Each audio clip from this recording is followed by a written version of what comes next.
so today I'm going to talk to you about what it is like vlogging. I was going to wait until closer to the end of my whole experience to comment on that, but I was like, why the hell not talk about it in the beginning and then comment at the very end of my trip to see the differences and whatnot.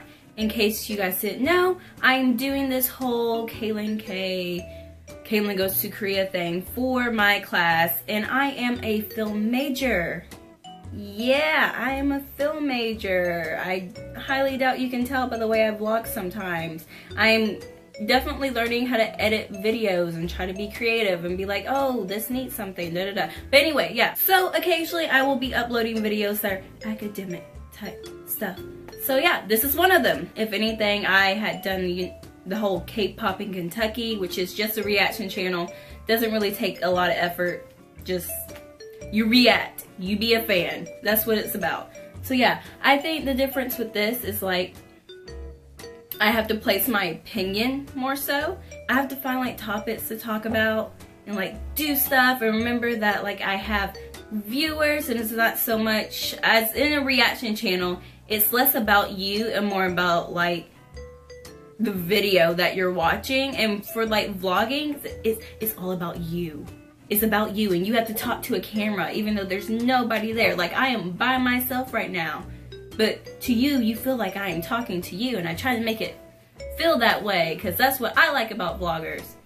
Another thing, there's the lack of control as opposed to like I said, I'm a film major, so I've done a couple of films, not a lot, still need to get some experience, but again, the lack of control with, you know, filming versus vlogging, I can't really control the surrounding. Like in a film, everything is so manipulated, you would be surprised. Like lighting, sounds, everything is manipulated just for that purpose of getting a shot.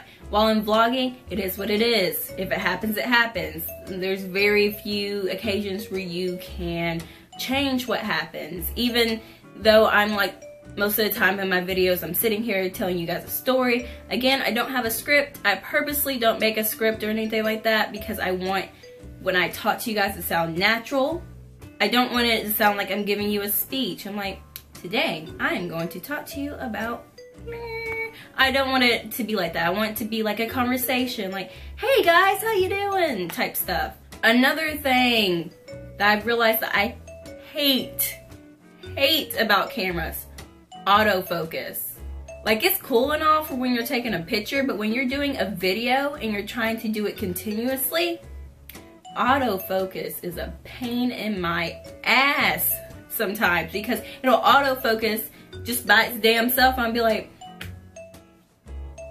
not only that, lighting, oh my gosh, especially for a dark girl right here, I need this light. It's kind of intense right now because it's like 5 o'clock in the afternoon, so the like sun is like really high up. Lighting definitely makes a difference, not only in vlogging but in films too. If the lighting is crap, people are not going to watch it, and if they do watch it, they're gonna be like kind of uncomfortable. The better the lighting, the better the video. That is what I have noticed, not only as a vlogger but also as a viewer. Don't be self-conscious when you're vlogging. I know I'm always afraid of people, you know, our opinions don't match, and then some people get really butthurt when you don't think the way that they do. And in the beginning I was like, I'm afraid to say this, especially with the reaction channel. I was very nervous about placing my opinion about something, if I didn't like something, if I didn't understand something. At this point, I've realized that people want honesty, even if they're, like I said, butthurt that you don't agree with them. At the end of the day, they're gonna realize that you're being genuine and honest as opposed to agreeable, like, yeah, that's cool. I hate people who, especially reaction channels where they're just saying positive stuff to say positive stuff.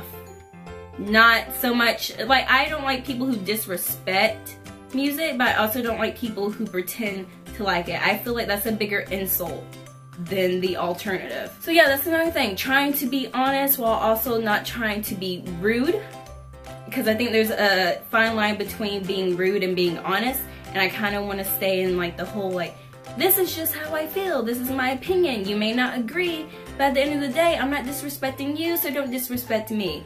So, like I said, just having an opinion, but not being an ass. Something I have noticed, I have been told, is that in front of a camera, I am a totally different person.